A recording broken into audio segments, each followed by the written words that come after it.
Our deepest fear is not that we're inadequate. Our deepest fear is that we are powerful beyond measure. It is our light, not our darkness, which most frightens us. We ask ourselves, who am I to be brilliant, gorgeous, talented, and fabulous? Actually, who are you not to be? You are a child of God. Your playing small does not serve the world. There is nothing enlightened about shrinking so that other people will not feel insecure around you. We are all meant to shine as children do. We were born to make manifest the glory of God that is within us. It is not just in some of us, it is in everyone. And as we let our own light shine, we unconsciously give others permission to do the same. As we are liberated from our own fears, our presence automatically liberates others. Marianne Williamson. I'd like to say hello and welcome. My name is Michelle Simon Kelly, and I am the change. I started this in 2019, stating out loud I was breaking up with fear, I was breaking up with shame, and I was breaking up with guilt, followed by a weekly video letting you guys know how fear, shame, and guilt hasn't broken up with me and wasn't breaking up with me. It's a stalker, and I have to break up with it every single day. And I've had other New Year's resolutions since then, and I have a YouTube channel. It's on Instagram and it's on Facebook. Sometimes I put it on TikTok, but sometimes I talk too long. I can't go on there, and I don't know how to split up my videos because I'm not that good. But this year it is to work on forgiveness of myself and others. And this has been a lifetime process for me, this whole forgiveness thing. It was very hard for me to forgive other people because I wasn't able to forgive myself for some of the things that I did and have done. And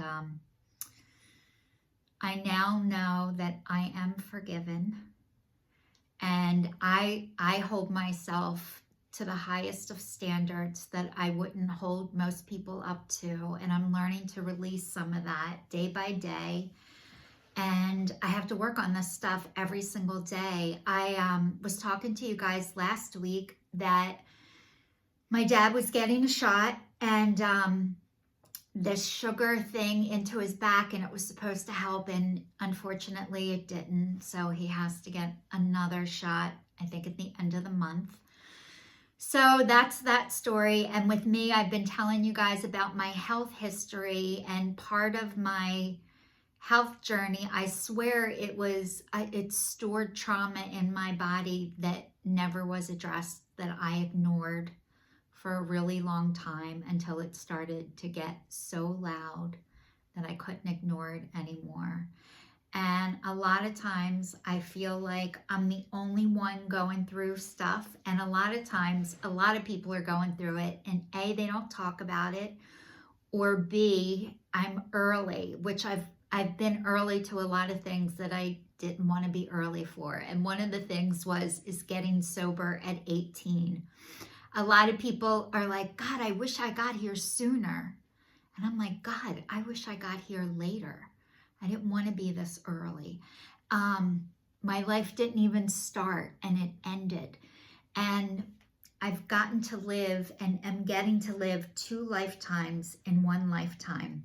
I had my drinking life and now my sober life. My sober life has lasted longer than my drinking life did. And I am still... The disease of addiction is in my body, it's in my brain, it's in my head, and every day I have to work on my spiritual health, my emotional health, my physical health, and it's a full-time job taking care of myself. I'm now on Social Security disability. I'm on food stamps. I am on Medicare. I went on Medicare at 50 years old, and a lot of times you don't go on Medicare until you're 65, so I'm 15 years early for that. So if you guys need help going through Medicare, I can help you with that one. So my body, I swear I'm going to get better. And I called Rothman. I was telling you guys last week to make an appointment, and I was rejected, and I'm now ghosted from them. And what I realized is a lot of people cannot talk. A lot of people can type behind the screens. A lot of people can say stuff online, but a lot of people cannot talk. And I am the complete package. When you meet me, if you already know me, you know I'm like this. I'm like this when I'm out in public. I'm like this when I'm in my house. I'm like this if you see me at a function. I am the same no matter where I go. And I didn't realize what a gift that is and how a lot of people aren't like that. So the compliance department wasn't able to call me back. And I've learned to say what I mean what I say, and not to say it mean. It's taken a long time to work on this stuff, and I'm still working on it. However, I can go straight to the source instead of the way I grew up is we talked about everybody else, but we never went to the person. We never addressed the person. I told this person about you. I told that person about you. I told this person about you. I told that person about you, but I never came to you to discuss what was going on. And I was able to address my doctor, which he did not respond. And I was able to call the compliance department a couple times, and they are not able to respond. And then I look back on my life and think, I used to do that too. I ghosted so many people because I could not talk. And a lot of times it would come across as anger. I'm pissed, you think I'm stupid, all this kind of stuff. But really, I was hurt. Underneath that anger is hurt. And sometimes it doesn't feel safe to tell somebody else that you hurt me or this bothered me. And I'm able to tell people now, and people are reacting how I used to react. And I can now see it and feel it. And I apologize to anybody I've done this to.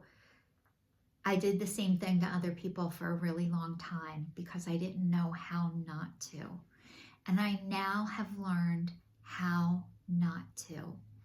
And I had to get deprogrammed. A lot of the things that I was taught, that I learned about myself and about life, wasn't true.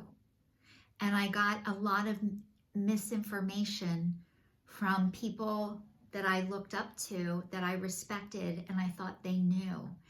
And what I found out is everyone's human, and not everybody knows. And I am so psychic, and I never knew I was psychic.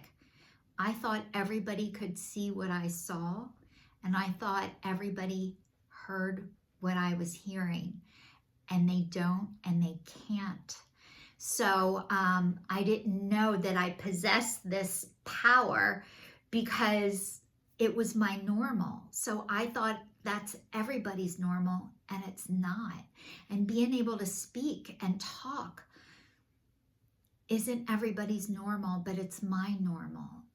And I've been speaking and telling my story ever since I've been 18 years old. And one of the things about telling your story, which is so important, is when we keep things in our body, it makes us sick physically, emotionally, mentally, spiritually. And getting things out of your mouth and out of your body helps so you don't get sicker than you're going to be. And a lot of times, even if you can't talk it out, which I've been given this gift to speak a lot, and it's now really easy for me to do. And I don't get nervous. I don't feel like I'm a fraud. I don't feel like anybody is shaking the truth out of me anymore. I believe myself, and I know what I say is true, and I know what I do is true. So I'm just going to leave you with, this is your sign, signing off. You guys, I am going to a urogynecologist, by the way. That's what happens when you hit above 50 and you pee your pants. So I'm going to be getting a surgery for that one soon. Stay tuned.